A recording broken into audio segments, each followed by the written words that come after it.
Today on the show, we're going to talk about the top 5 Xbox exclusive games that are coming in 2022. Let's get into the episode right now.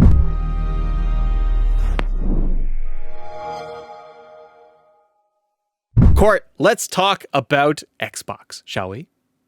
Sure. Sure? You feel like it? I always do. You silly old man. Let's do this. Let's talk about 5 Xbox exclusive titles that have us excited for 2022. I'm still wrapping up 2021 games like Guardians. What about you? What are you finishing up right now? I'm playing Assassin's Creed, but then I read this Windows Central article and I'm like, oh, we got so many good games coming. I'm playing backlog until I have Xbox exclusives to play this year. I've even said, like, I have a PS5. I'm not even going to touch one PS5 game until they're on super duper sale. Yeah, what do we got coming? What's the article say? So the article says that as we move into 2022, eyes are locked on the horizon. There are 5 upcoming titles that are exclusive that I'm incredibly hyped for, and if they're anywhere near as good as Halo Infinite, I'm going to have a lot of fun with my Series X in 2022. The first one on the list is Stalker 2, Heart of Chernobyl. That comes out in April 28th, 2022. For Windows Central, the article here is just talking about filled with terrifying mutants, highly organized groups of bandits and preliminary troops, or paramilitary troops, supernatural anomalies and more. Stalker 2's exclusion zone sounds like it's going to be every bit as captivating as the one for PC players have been exploring since Stalker, Shadow of the Chernobyl 2007 release. To keep things fresh, the developers have committed to evolving Stalker survival mechanics, adding new mutants and factions, and creating brand new non-linear story for the sequel. Court, thoughts on Stalker 2? It's constantly in the Game Pass store. I'm excited to be able to go into this. I did not play the original because it's on PC. So I knew nothing of it, but just how beautiful this game looks has me pumped to try and play it. I was a big fan of the Metro Exodus series. It looks a lot like that. So I'm excited to play this game.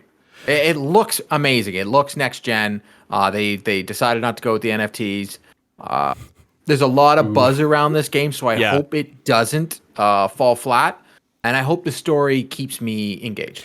Me too, because I hope that I get a little bit more of that linear story. I am craving that. That's why I'm into Guardians right now, because I'm like, okay, I'm done with my open world games right now. I really am enjoying Guardians having a much more of a linear story based game. So something like this for Stalker 2, and it's post-apocalyptic.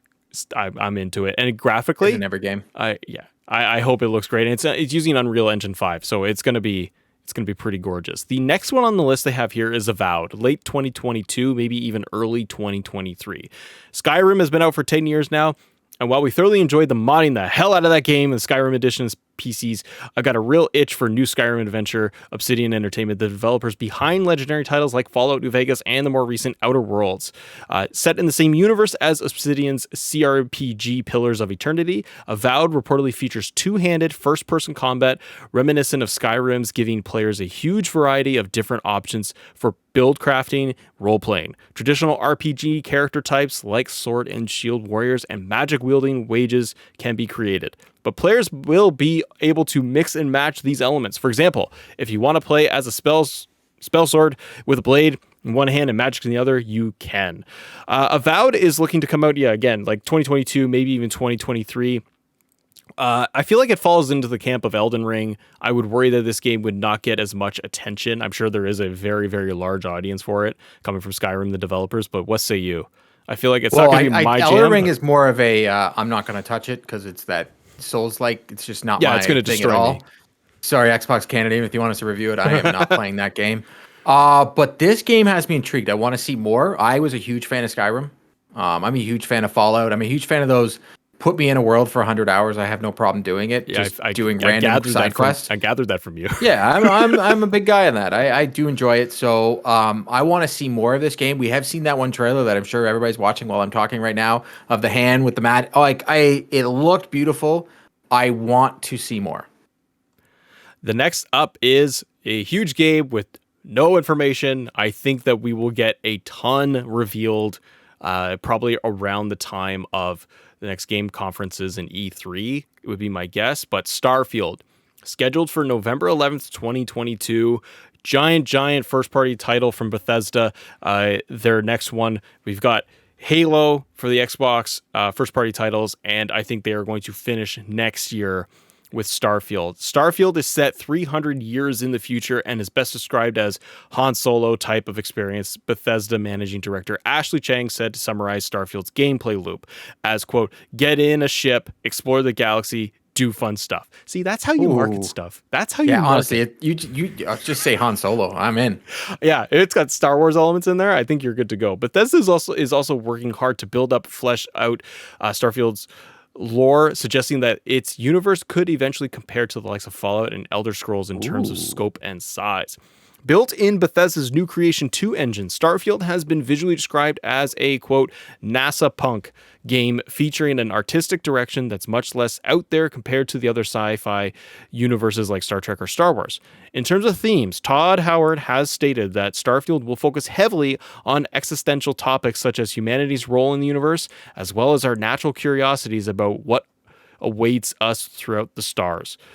So, RPG, Skyrim, little bit out there. I'm in. You're Han Solo. You're gonna have a ship and you're gonna fly, Court.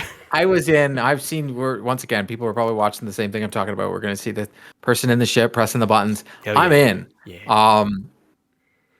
They make games that I like to play, and this sounds like it's a game written all over for me to play and go play an RPG, go out in the world. I am very curious about the art direction. I want to see some gameplay footage. And I am surprised, not surprised. I'm very excited from what I've been hearing about the game. Like when Windows Central's done articles or Cold Eastwood's done videos, they've shared some information about this game that has got me intrigued even more and more and more. How they're saying they want to build this world and build a lore.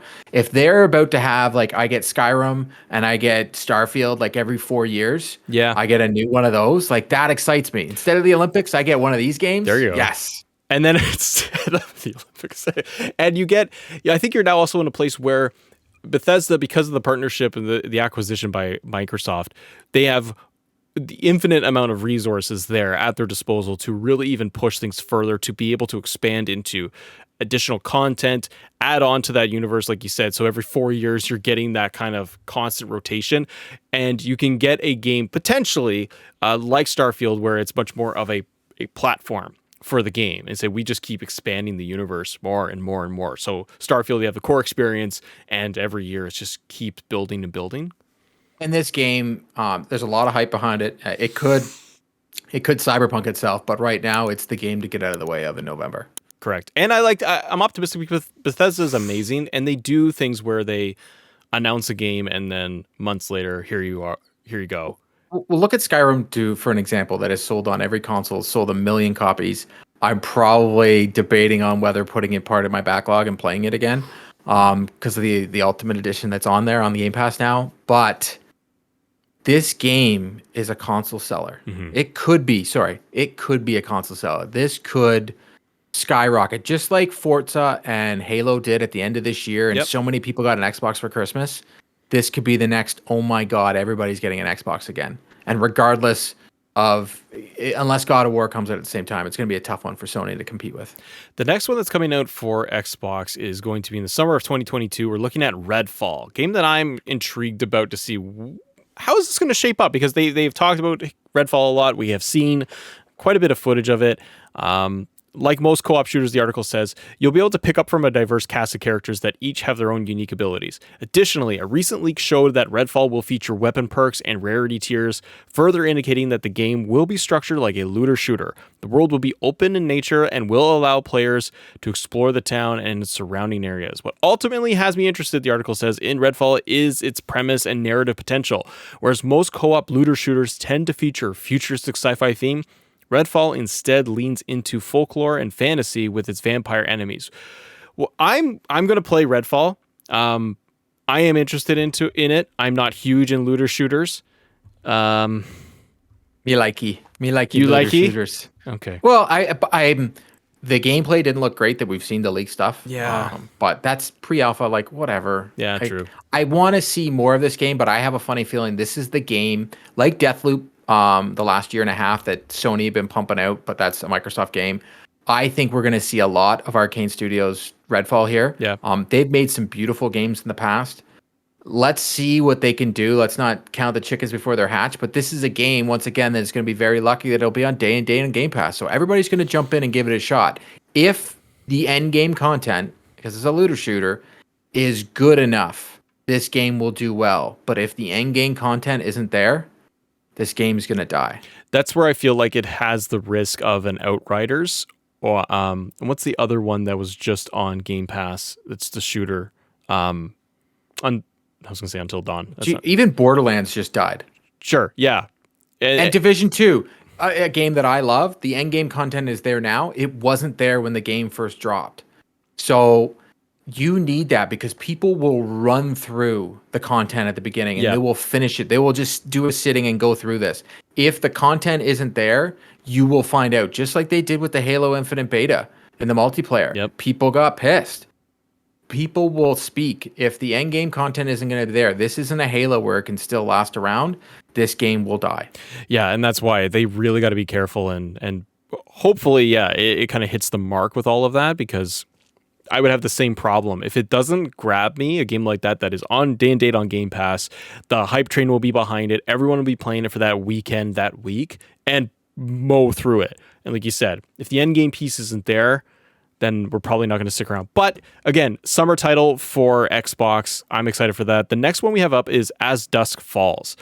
This one slipped by me, Court. I have not actually looked at this. So from Windows Central, it says that I've always been a sucker for games with unique video styles. So when developer Interior Night first teased its upcoming interactive drama, As Dusk Falls, I was immediately struck by the game's combination of stylized 2D, 3D animations that blur the lines between a graphic novel and animated film. The visuals aren't the only thing that As Dusk Falls that looks appealing. The game's story has also caught my attention. It's centered around how two families interact with one another over the course of 30 years within a small town in Arizona. The beginning of the game will also start in 1999, great years for us, as both families find themselves involved in an armed robbery, and choices the players make from that point forward will directly influence what happens. The developers have stated that thematically, the players can expect a story about betrayal, sacrifice, and resilience. Additionally, the story will also tackle real-life subject matters that anyone could relate to because it happened to them directly, or at least find someone that they know. So it's going to be narrative-driven. It sounds much more of a narrative-driven story. It could be more of a, I say in the vein of The Walking Dead, and the Telltale games, but maybe just kind of beefed up in terms of production and quality, where it's going to be choose your own adventure, click A, B, what do you interact with? There's going to be decisions and choices. So it sounds much more narrative driven, which I'm not against. I always enjoy that. If they can make it compelling, again, story driven title that maybe it's going to be a click based narrative, I'm okay with it. Yeah, it's something to get us away from all the pew pew pew games or even these long RPG games. It's something to almost relax to, like a game right now that's on Game Pass, Lake, or Firewatch just came back on Game Pass, and I've been playing it because it's something that's just different to take me out of the worlds that we always try and go into in video games.